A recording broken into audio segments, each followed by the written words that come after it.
Good evening. Okay. It's my pleasure tonight to introduce Dr. Jeffrey Friedman from Rockefeller University as tonight's Silverstein speaker. The Silverstein Lecture Series was made possible by a generous gift from Herman and B. Silverstein to the Center for Genetic Medicine here at Northwestern University to help promote education of the general public about advances in genetics and medicine. And I'm confident that tonight's talk by Dr. Friedman will be the perfect embodiment of that goal, because Dr. Friedman's work has used genetic approaches to take apart the remarkably complex but very important pathways that control weight in humans. And as we know, weight in humans is a huge both health issue and social issue that affects tens of millions of people and costs many billions of dollars. And I am convinced at the end of this lecture that you will come away from this with a better understanding of how genetics contributes to the problem of obesity and weight in general.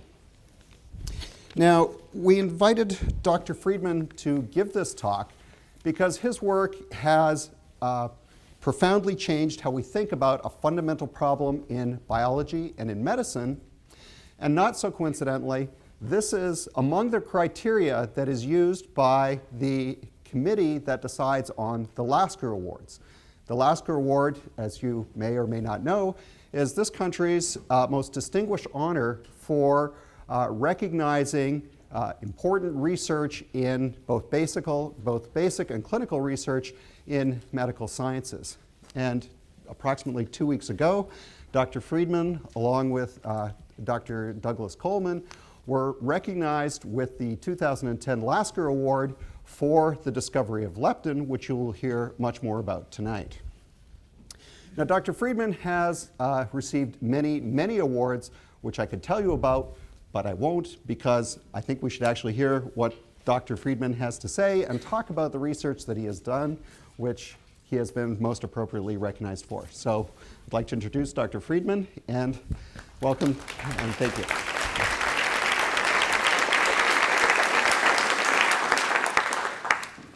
Okay, as Greg told you, I'm going to talk to you about the clinical problem of obesity.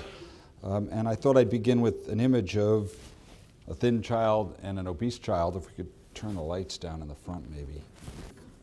An image of an obese child that you can see, and an image of a less obese, of a lean child that you may or may not be able to see. And I thought I'd begin with this image to ask each of you to think to yourselves for a moment about what the causes of this might be.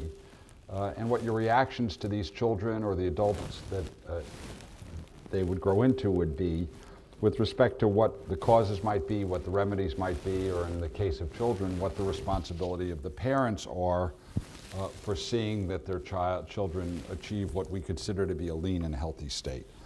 And so my job tonight is, to the best of my ability, to try to deconstruct obesity for you and at least share my views on what its causes are. And so to do that, I'm going to talk first about the causes of obesity. I'll then tell you about this hormone leptin that we discovered and how it's informed our thinking about what regulates body weight. And then if there's time, I'll tell you a research vignette about some current work in which we modulate the activity of specific neurons and can show important changes in the behavior of an animal, though I'm not sure there'll be time for that or not. Now, I have a great challenge in talking to you about obesity to an extent that I wouldn't have if I were talking about any other medical condition. And that's because were I to ask, were someone here speaking before you about any of these other topics, and you were asked, well, what causes these problems or what the remedies are, you would probably defer to whoever it was that was speaking. That's not true for obesity for a number of reasons, including the fact that this problem is discussed with almost constancy in the lay press. This subject is one about which almost everyone has a deeply held opinion about its causes and what its remedies might be. I think part of the reason for this is, as I show here, it's covered so prominently in the lay press. But it's also because we all have such a deep set of personal experiences in our own lives and our families, eating, not eating, dieting, not dieting, that almost everyone has a deeply held set of beliefs that I think more often than not lead people to completely disregard what it is I have to say. but that's not going to stop me. I'll continue anyway. Now, whatever one's views about the causes of obesity or its remedies, there's no getting around the fact that it's a major public health problem. And that's because, for reasons we don't fully understand, obesity increases the relative risk of a set of disorders: heart disease, hypertension, diabetes, fatty liver, even some forms of cancer, that are the principal causes of morbidity and mortality in the Western world. And the extent of this problem can be seen in this prospective study that was done about a decade ago, in which the relative risk of death was increased as body mass index, an indicator of adiposity or obesity, increases. So just pay attention to the magenta lines here. And what you'll see here is BMI exceeds 30. I'll tell you exactly what this means in a minute. Mortality increases. And so everyone at some level asks themselves the following question. If an obese individual, if an individual finds themselves here on this continuum with an increased relative risk of disease and death, and moreover suffering from social stigma that lead obese people to make less money and be promoted less readily than their no better qualified lean counterparts, why don't obese people just lose the weight and come down to the part of this curve where the stigma will be minimized and their health will improve, or the risk of death will improve? And I think that's the question, in a sense, that underpins much about the late coverage of this subject. And as a general statement, I would say that there are three general explanations that are put forward to explain why people are obese, and moreover why it is, once obese, they don't return to this flat, more salubrious part of the curve. The first explanation would be that the obese lack some level of willpower or personal or self-control that's manifest in lean people. I find this point of view more often favored among lean people. A second possibility is lifestyle and environment, that we live in a toxic environment where no one exercises, everyone eats the wrong kinds of food, and that accounts for this increase in obesity and the inability of obese patients to lose weight. And the third possibility is biology and genes, that there are biological differences between the obese and the lean that make the obese so and the lean so. Now, at various times, I've often asked people, well, let's do it. Let's ask for a vote.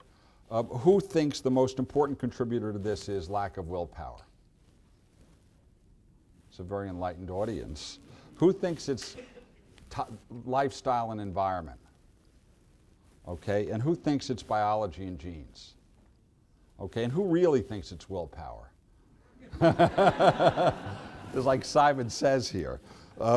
Well, I used to take the vote after I was finished speaking, but I found occasionally that fewer people would vote for biology or genes when I was done. So that's the last vote I'll take.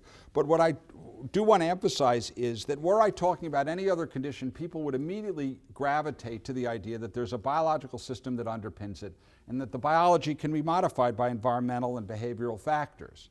Now, I didn't really set up the question in the fairest way to ask you to vote for that possibility. But for reasons, again, that I think have partly to do with the coverage in the lay press, debate on this or consideration of this problem is completely polarized, where people feel compelled to pick one more often than not, or the other, when in fact I think there's a more unified and comprehensive view that one can take. Now, for the purposes of this presentation, what I'm going to do now is briefly track through what I believe to be the case for a significant contribution of willpower, lifestyle, and environment, and genes. So let's talk first about willpower. You've heard the message often: obese people eat too much and exercise too little. I'll come back to both those attributes in a minute. And the suggestion has been made in any number of infomercials. One mock infomercial shown here, created for me by the Howard Hughes Institute, suggests how we might use this to fix the problem. Are you tired of being overweight? Tired of the latest weight loss fads? Wouldn't you like a plan that just works? Well, now it's easy. Just follow the Can't Miss Weight Loss program and you too can be slim and trim. Just follow our simple meal plans and your extra pounds will disappear like magic. If you really want to lose weight, decide now to follow the Can't Miss Weight Loss program. So that's willpower. Decide now, and you don't have to be heavy unless you choose to be. What's not readable there is scrolling at the bottom is the fact that the success of these plans has to be made public to people who view it, and the success of these plans is rather limited. I'll come back to the numbers in a minute, but I'll just tell you that there's a reasonable explanation for why willpower is of limited value for this, and that has to do with the fact that every living organism has to obey the laws of thermodynamics, which posits that the amount of energy stored won't change unless energy into or output from the system also changes. So this is the law of conservation of energy. So what that means is that in each of us, if your weight is stable for a given year, during that same interval, the amount of food you ate would have to be precisely balanced against the amount of energy you burn. And weight is remarkably stable year in on year out for people who are not actively trying to change their weight. Quite naturally, it just stays at the same place, and this has been shown in studies in South Africa, Sweden, Israel, and elsewhere. And what this requires then is over the course of a year in which you may have consumed 1 million calories, that would have had to have been precisely balanced against 1 million calories burned. These numbers get even more profound if you think about food consumption over the course of a decade, during which the average person will have consumed tons worth of fat, protein, and carbohydrate, converting that to waste, heat, and a small amount of work, all the while maintaining a relatively constant weight. Now, if you take into account that in many cases there's a 10-pound weight gain per decade, if you do a back-of-the-envelope calculation with these massive numbers, what you conclude is that that the number of calories taken in over the course of a decade were balanced precisely against the calories burned, with approximately 99.6% precision. This is a level of precision that exceeds by logs the number of calories that a dietitian could sort of surmise is in the food you eat, and even exceeds the precision with which calorie counts are shown on food labels. And so here are the error rates of different foods you might eat, comparing now what's shown on the label as compared to what you find if you just do calorimetry on them. So the point here is that it would appear that nature, that individuals maintain their weight more or less naturally with a greater precision than you would ever see if you assiduously follow the food labels. Now, this line of reasoning has been put forth for more than 100 years, and it suggested to many that in fact food intake is regulated by a basic drive, that somehow there are mechanisms in each living organism that monitor the number of calories that individual carries and tries to maintain them at an optimal level. It's very easy to see the activity of this putative system in animals. In an experiment of this sort, animals are overfed through a tube for a period of time, and during that period of time, because they're forcibly overfed, they gain weight. Their voluntary intake over that interval goes down, but importantly, when you remove the tube and the animal now finds itself heavier, it continues to eat less until such time as its weight returns to that of a control group. Same is true if you food restrict an animal, body weight will fall, but as soon as you restore the food, the weight of those animals returns to the starting point. As if in both cases the animal somehow knows it's gotten fatter and now counter-regulates to return weight to the starting point, accounting in a sense for this precision. Now, what I'm suggesting based on this is that there might be a biological system that seeks to maintain relative constancy of weight. And if we now think about what dieting does, in a sense, is to try to overcome the basic drive or resist it. Now, there are many instances in which a basic drive is set in opposition to a conscious wish. I mean, in a sense, that's what addiction can be about. Now, for all of our basic drives, they play out over various time frames. And so everyone intuitively accepts that it's not possible to consciously stop breathing. Sooner or later, the basic drive will supervene. And it's because that drive becomes evidence in seconds or minutes, so it overcomes our conscious wish.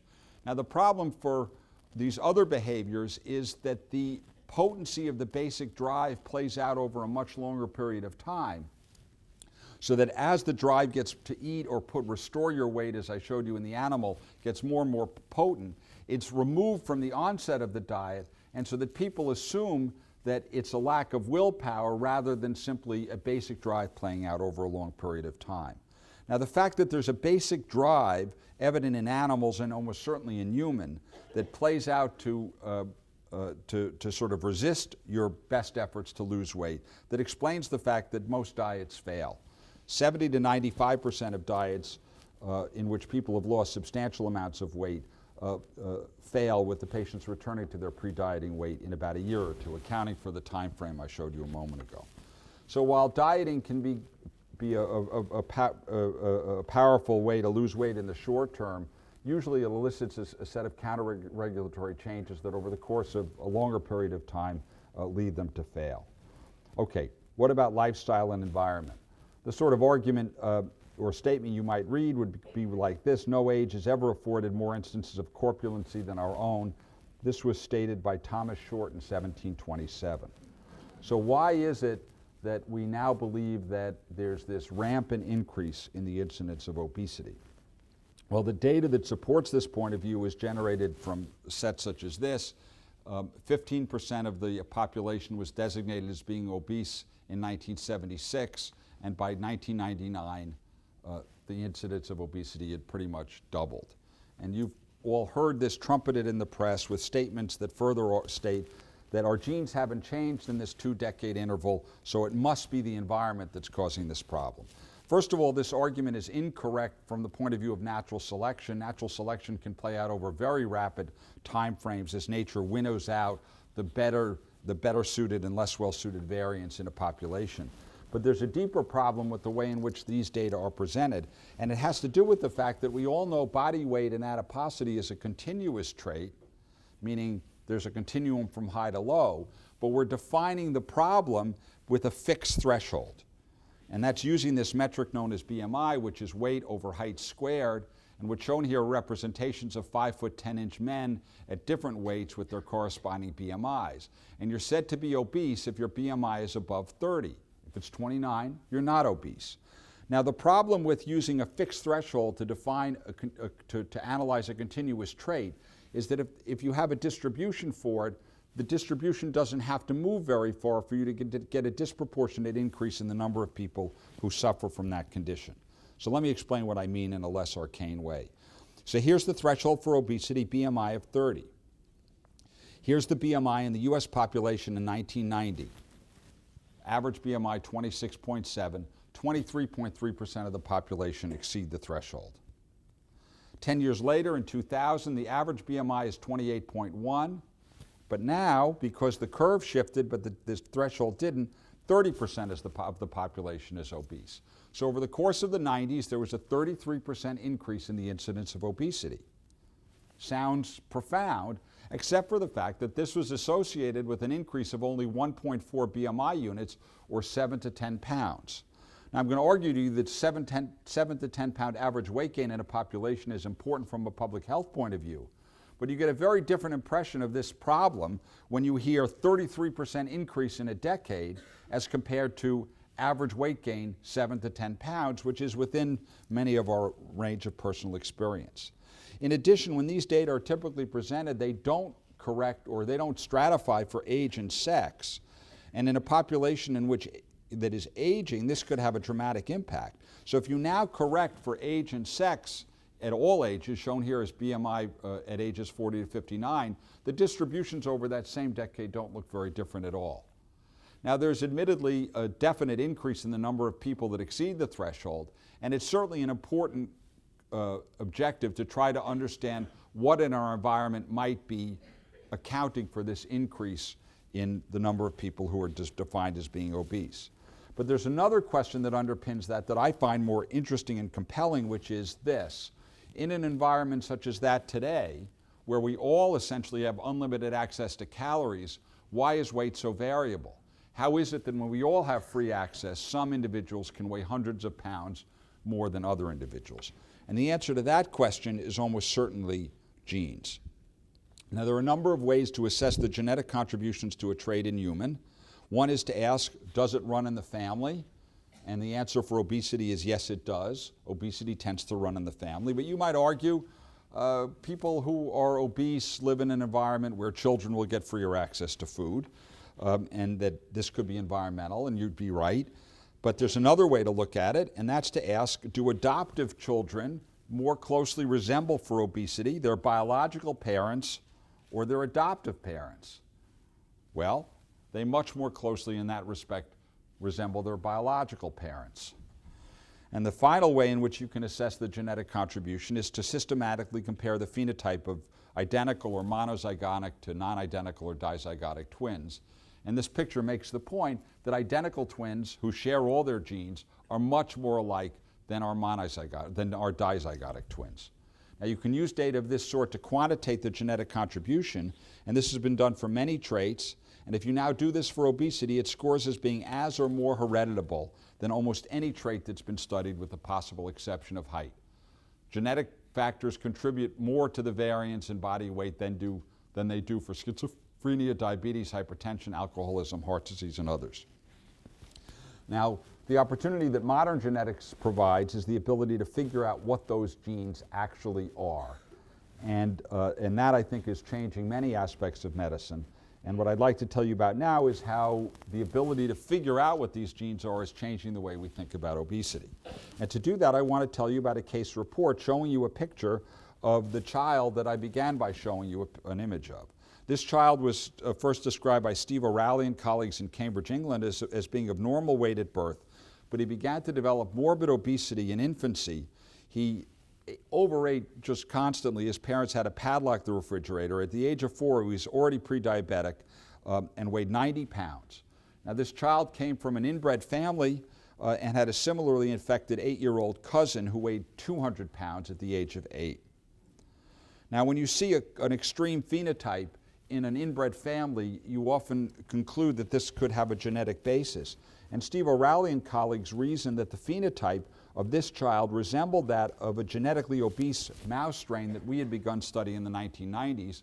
This is a picture of the Obese mouse and 2 sibling littermates. The only difference between this animal and its sibling littermates is a defect in a single gene.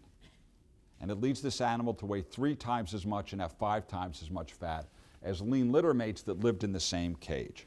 In 1994, we identified the defective gene in these mice as a hormone known as leptin.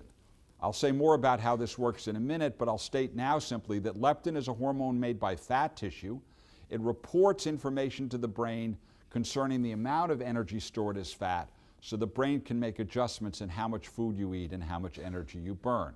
So the amount of leptin you make is proportional to the fat mass, and if it increases, it suppresses appetite. If it decreases, it increases appetite. So once we identified the gene, the next question was, what happens if you give extra hormone back to these obese mice? And here's what happens. An obese mouse getting saline remains obese. You now give the hormone back to the obese mouse, and it loses dramatic amounts of weight.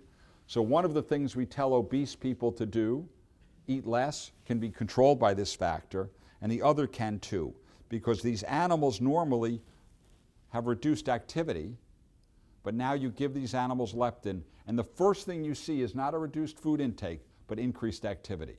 So here again, this hormone is controlling both of the factors that we normally accuse the obese of not restraining or not acting on appropriately. So based on this, we knew in animals that this gene and the hormone it encodes, leptin, could control several of the key elements that regulate body weight. And so O'Reilly and colleagues decided to give this hormone to that leptin deficient, to the child. And indeed, they were able to show that the child failed to make leptin, much the same as the mice. And here's what happens. The child gets older. That has nothing to do with leptin. That's just the way things are. Despite getting taller, he got thinner, less fat, less diabetic. And they then did an experiment with this child before and after the first leptin dose. They put before this child a test meal of 2,000 calories, which is the number of calories an adult of my size would eat in a day. This child ate all 2,000 calories in a single setting and asked for more. After a few leptin doses, the child now ate an age-appropriate number of calories at that same test meal. So what was driving appetite in that child was not a lack of willpower. It was not a toxic environment. Rather, it was a lack of this hormone leptin. And as I'll tell you later, I think that genetic differences account for probably more than 10% of known cases of morbid obesity, and the final number was likely to be much higher. Now, what happened in this child is that a mutation in the leptin gene abrogates expression, so no signal is ever generated from fat that there are adequate fat stores. Low leptin stimulates food intake, reduces energy expenditure, more and more fat gets deposited, but it's to no avail. No signal is ever generated that allows the system to shut off. And now here's a picture of the child at the age of 8. These are the images that I began by showing you. These are the same child, and this illustrates, I hope you would agree, how powerful genetic factors can be in defining differences in weight. My own opinion is that genetic factors contribute in all of us to a very great extent. And we'll talk later about how we might think more deeply about environment and behavioral factors superimposed on this. But there's clearly a huge genetic underpinning to defining what we weigh. Now, the way the leptin system works, as best as we can tell, goes something like this. At your stable weight, you have a certain amount of fat and make a certain amount of leptin, and food intake is at an average level balanced against energy expenditure. Now imagine that you lose weight by dieting, fat mass and leptin level falls. I already showed you a low leptin level in this mutant child provides this potent stimulus to eat more, and so now you'll overeat voraciously until such time as fat mass and leptin level return to the starting point. Now imagine that you go on a binge of eating somewhere and you're a normal weight, leptin sensitive individual. Fat mass and leptin level will expand, and this will suppress food intake and body weight, again until such time as fat mass and leptin level return to the starting point. So what this represents is a mechanism that allows organisms, much as the same as I showed you for animals earlier, to maintain their weight within a range. Now, I'm not arguing here that leptin is the only factor that controls food intake and body weight, but I am arguing that it sets up a biological force that resists weight change in either direction. This is an unconscious drive to eat or not eat, and it's this biological force that dieters have to overcome by willpower if they're going to sustain the weight loss. Now, what's the biological purpose of this, or the evolutionary significance?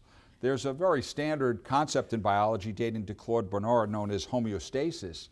There's some desire on the part of all organisms to maintain constant levels of every biological system or constant activities.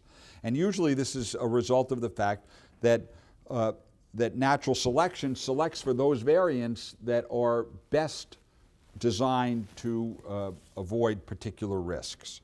So for the immune system, you would say it's balanced at a particular level, because if it's not active enough, you'll get infections. If it's too active, you'll get autoimmune disease.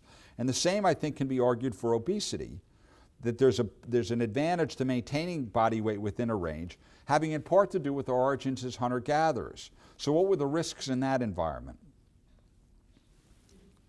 Well, if you're too lean, it's a problem. You could starve to death.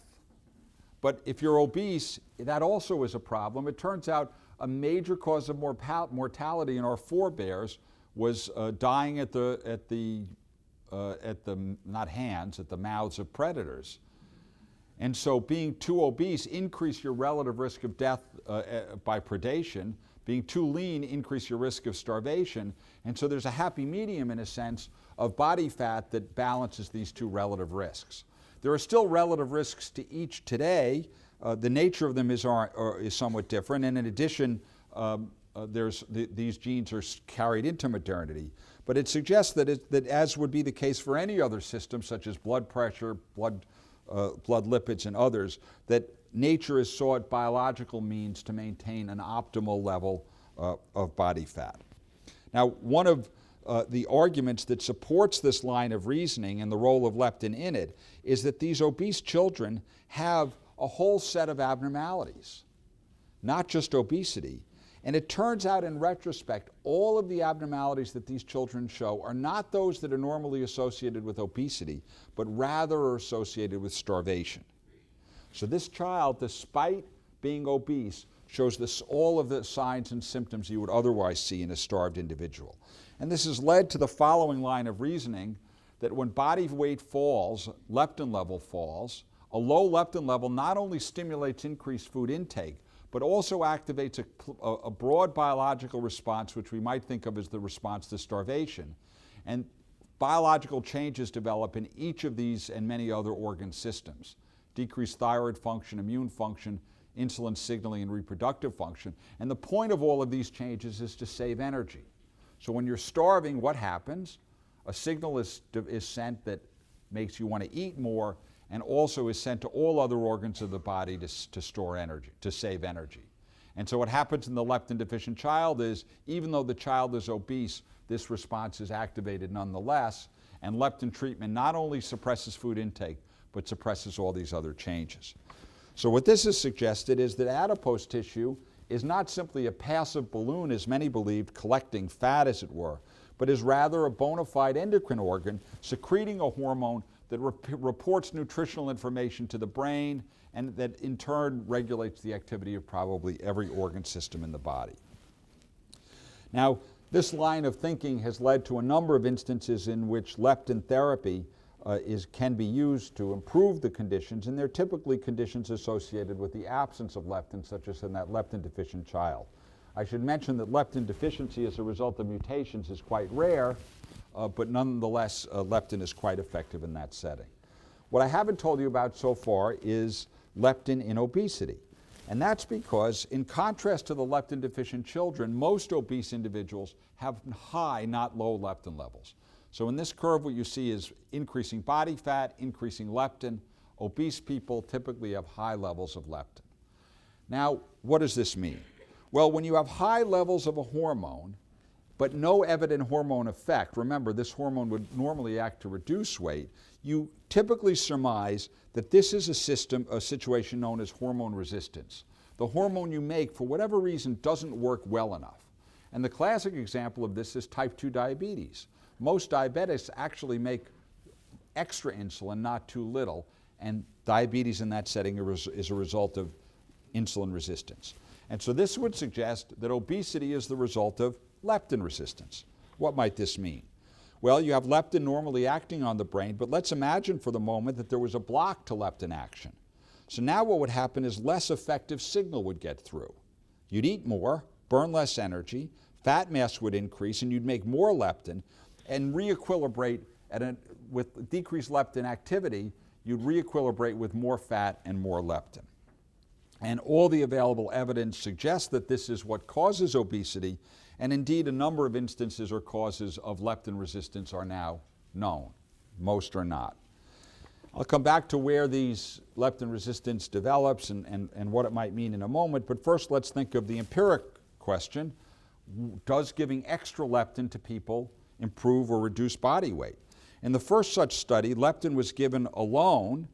Remembering, if you have high levels of the hormone, it's arguable whether giving even more will have a beneficial effect or not.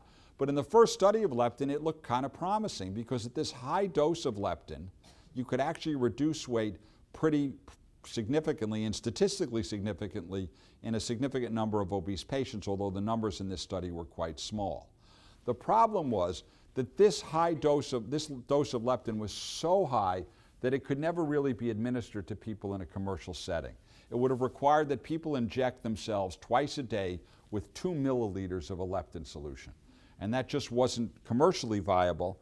And the problem was the lower doses, which you could administer, in reasonable amounts, didn't appear to have the efficacy. And so here things languished for a number of years. There were a number of approaches that, however, could be taken. The first is to see if there are any people who are super sensitive to leptin, and it does appear to be that there are some individuals who in fact are quite sensitive. But another possibility would be to see if there might be other agents that can somehow restore leptin sensitivity, so-called leptin sensitizers, analogous to insulin sensitizers for the treatment of diabetes. And indeed, there does appear to be at least one leptin sensitizer, and to tell you about that, I need to say a little bit more about the system that regulates food intake and body weight. Leptin is not the only factor. Body weight and food intake are regulated by what are referred to as short-term and long-term systems. The long-term system is comprised mainly of leptin and its downstream mediators, and it's the job of this system to regulate the amount of fat that's stored. But there's also a short-term system whose job it is to maintain high levels of nutrients in blood over the course of the day and during an overnight fast. It's this set of short-term signals that controls how hungry you are, get between meals, and when you'll initiate a meal, and how quickly you'll get satiated or terminate a meal. And there are a number of such short-term signals that have been identified, including insulin, a peptide amylin I'll say more about, other peptides some of you may have heard of known as CCK and ghrelin, as well as neural factors. So all these hormonal and neural factors and maybe metabolic signals inform your brain essentially about when your last meal was, and this system in turn interacts with the long-term system to maintain optimal nutritional state. Now, there's been an argument made for a number of years that effective treatment of obesity will require that you target both systems, the idea being that if you target just the short-term system, the long-term system will compensate and vice versa. And I'm going to tell you now about the results of a combination between leptin and one of these short-term signals known as amylin. Amylin is a peptide that's marketed for the treatment of type 2 diabetes. It has synergistic effects with insulin, and the way it works is to suppress glucagon, a pro-diabetic hormone, to reduce glucose absorption, and also to suppress food intake by acting on centers in the brain. In patients receiving amylin, it's been observed that there's a 5% durable weight loss. So this does have efficacy. And so in recent clinical trials, amylin has now been combined with leptin, and the results are actually pretty encouraging. While each agent by itself yields about a 5% weight loss, the combination resulted in 13% weight loss. This is, to my knowledge, the most efficacy that's been seen for any agent in a clinical trial or pair of agents. I should disclose that I consult for amylin, and so I don't want to say anything more about other than that this is encouraging enough to have led amylin and their corporate partners to now begin subsequent or further trials to confirm that this combination does reproducibly deliver the efficacy shown here and is safe. And the answer to those questions won't be known for several more years, although a repeat trial of the size of this one did replicate the efficacy that was reported. So it does appear that leptin could be part of a clinical regimen at some point in time as part of a combination, and time will tell. Now, the final question, or the real objective here, would be to understand what really causes leptin resistance and see if we could undo it in a less empiric way than simply combining leptin with other agents. Now, this is going to be a tall task because leptin normally acts on sets of nerve cells in the brain to regulate behavior. So to really understand what causes leptin resistance, we're going to have to know the full aggregate of neurons on which it normally acts, and then understand what effects are abrogated or reduced in the leptin resistant state. Now, in the 15 years since leptin has been cloned, we've learned a great deal about the nature of these neural pathways, and I want to tell you about one set of pathways now because they have important explanatory power for the genetics of obesity. Leptin acts on two known classes of neurons in the hypothalamus to regulate weight. Hormones act by activating receptors on the surface of cells, and one neuron that nerve cell that expresses the leptin receptor expresses a peptide NPY, and this peptide stimulates feeding. A second class of nerve cells expresses a different peptide, MSH, and this peptide acts on a different receptor, the MC4 receptor, to reduce feeding. Leptin works by inhibiting these neurons and activating these neurons. So in the absence of leptin, such as in that obese child, this pathway will be maximally active, this pathway will be off, and the child will eat more. If you give leptin, it suppresses the activity of these neurons, activates these neurons, and now you'll eat less. And moreover, the system appears to be tuned so that quantitative changes in leptin concentration change the balance between these pathways and regulate feeding in a quantitative way. So in a sense, this is the way the basic drive to eat is represented. You have nerve cells that activate feeding, you have nerve cells that inhibit feeding, and leptin and other agents change the balance in the activity of these two pathways. Now, the reason these pathways have attracted a great deal of attention in recent years is that mutations in it cause human obesity. And that's not just leptin, but the leptin receptor, this peptide MSH, and the MC4 receptor. While there are only a few dozen cases of leptin deficiency worldwide, we now know that 10% of morbid human obesity is a result of mutations in one of these genes, most of which are the leptin receptor or this MC4 receptor. 10% of morbid human obesity can be accounted for by a mutation in genes we already know about. And there's very good reason to believe that in coming years, increasing numbers of genetic alterations that lead to obesity will be identified. I think this is I know that this is a bigger number than that can account for any other complex trait in terms of Mendelian inheritance. and means that a very significant number of proportion of the time where someone might make a judgment about the causes of obesity, they'd be wrong because it would have a confirmed biological basis. And I think in the rest of the population there's also a genetic basis, we just don't know what they are yet. And so the future puts forth the promise that this number will continue to grow and we'll learn more and more about the biological underpinnings of this system. Now, there are many questions that remain, and perhaps the deepest one is this. No one believes that the decision about whether or not to eat in a human occurs in the hypothalamus. This is sort of a relay station for nutritional information. In human, feeding is much more complex. Actually, in all organisms, it's more complex than this because feeding is what's known as a complex motivational behavior.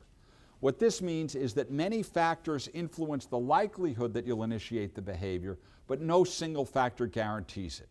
This is in contrast to a reflex where a defined stimulus gives an invariant response.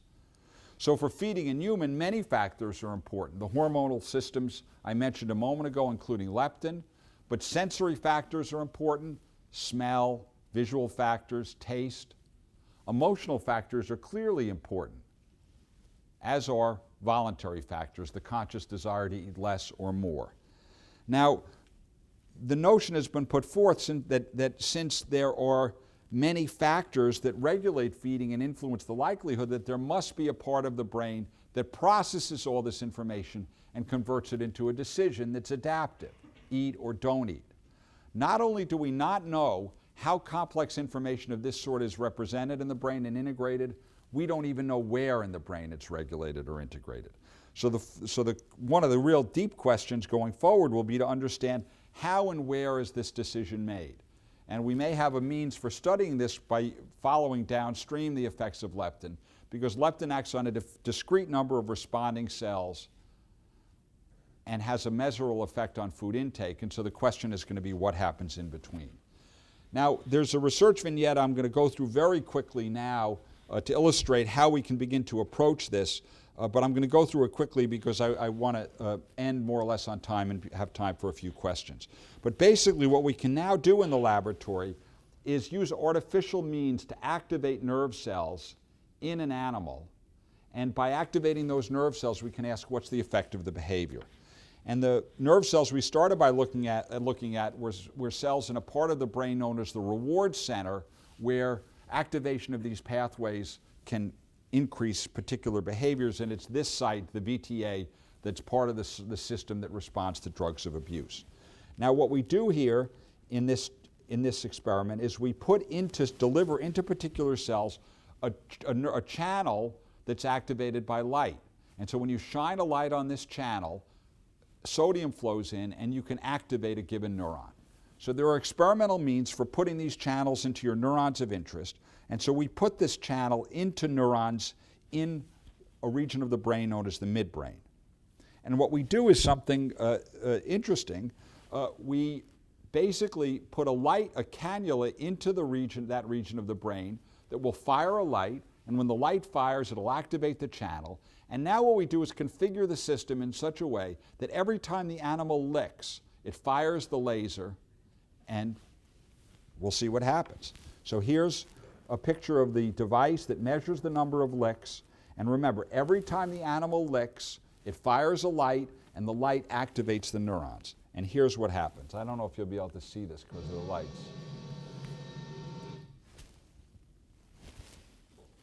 I don't think you can see it so well, but you see the light lighting up now, and the animal starts to lick. So what it means is we can activate a behavior by simply activating a particular nerve cell. Let me play it again for you. Can you turn the lights down? So the animal isn't licking, no light. It licks, the light goes on, and that provides a stimulus to eat more. And here's what the data look like. This is the animal when the laser is not coupled to licking, and here's what happens when it's coupled. It licks obsessively. Now we're using this approach now to activate nerve activity in specific nerve cells, including the ones I told you about. And I think the hope moving forward is going to be that we can begin to piece together how the activity of specific neurons drive behavior, not just in this part of the brain known as the hypothalamus, but in higher centers of the brain. And I think these sorts of tools are going to give us the ability in the future to really dissect how it is complex behaviors are regulated. Now, while much needs to be learned about how it is that, that the behavior is generated, I want to close by telling you that despite these, the need to learn more about this, we've learned a lot about the physiologic system that regulates weight, and it's a simple thermostat-like mechanism.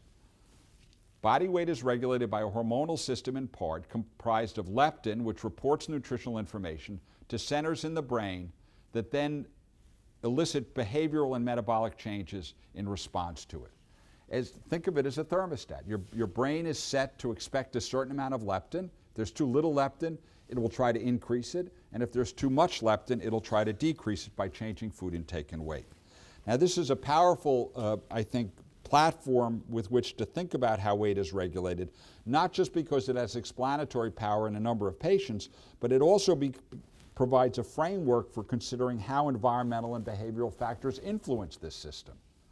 So I think that a deeper understanding of the biology not only is important for its own sake, but enables, I think, a deeper consideration of how these other factors interact.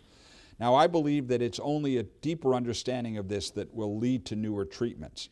The advice the obese typically get now goes something like this: they should eat less and exercise more. This advice was put forth first by Hippocrates 2,000 years ago.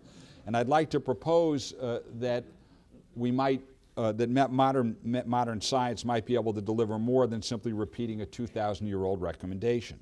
And so what we should do for this problem is what we would for any other medical problem.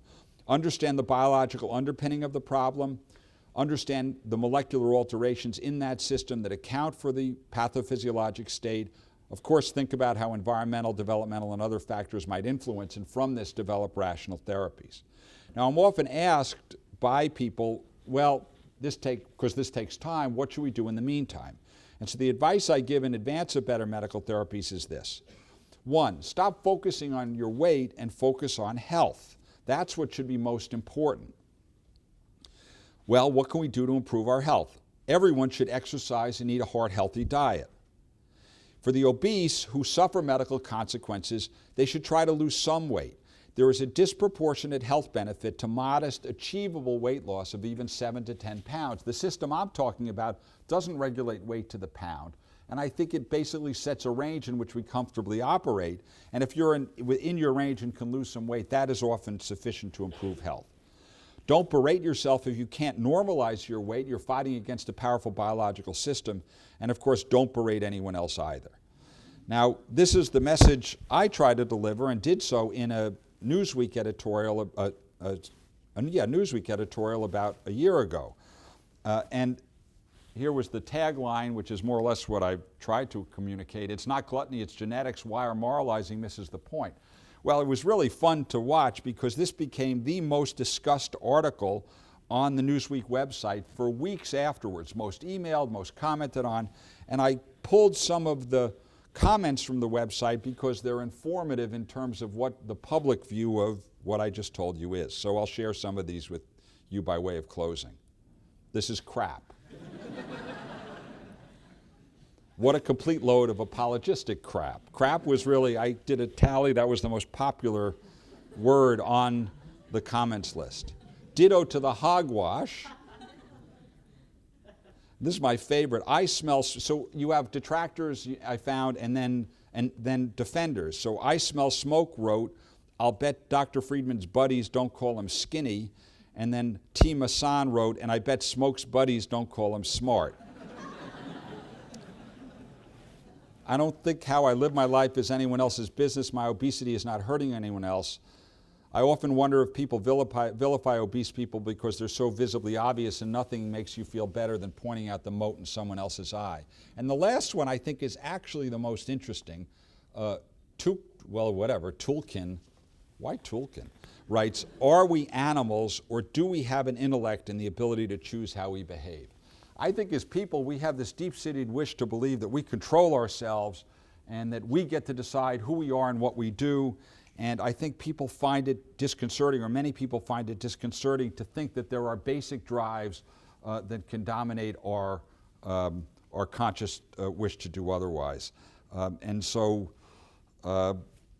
it's I think this underpins a lot of the hostility that people feel to the obese, because it reminds us of something we don't always want to be reminded of, which is that we're basically carry with us all the basic drives of any other animal species, and that they have a lot, or probably as much, to do with how we behave as anything else. So I'd like to thank you for the invitation to come and visit you, and I'd be happy to take any questions you might have.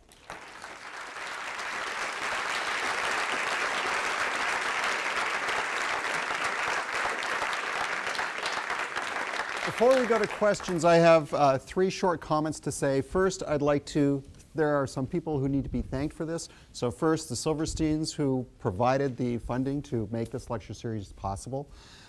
Second, the people in the Center for Genetic Medicine. Peter Kopp, the interim director, leads the organization and does a terrific job.